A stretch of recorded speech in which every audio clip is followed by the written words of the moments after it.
আরে এইখানে কি পড়ে আছে? হায় আল্লাহ, এটা তো সোনার ডিম। এখন তো আমি এই সোনার ডিম বিক্রি করে কোটিপতি হয়ে যাব। আরে দাদিমার হাতে ওইটা কি? সোনালী রঙের। ওইটা মনে হয় অনেক সুস্বাদু। ওইটা আমি খাবো। এই ছাগল, আমার সোনার ডিম ছেড়ে দে, আমার সোনার ডিম খাইস না।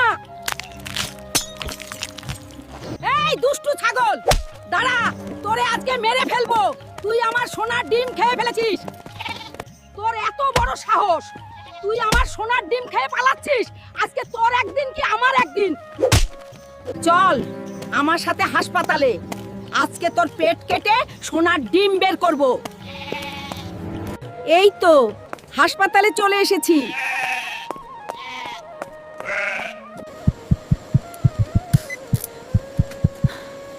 এই তো আমার সোনার ডিম পেয়েছি। এখন কোটিপতি হওয়া থেকে কেউ আমাকে আটকাতে পারবে না। হায় আল্লাহ, এখন তো আমি অসুস্থ হয়ে পড়লাম, কিন্তু কেউ আমার জন্য একটা লাইক সাবস্ক্রাইব করলো না। প্লিজ লাইক সাবস্ক্রাইব করো।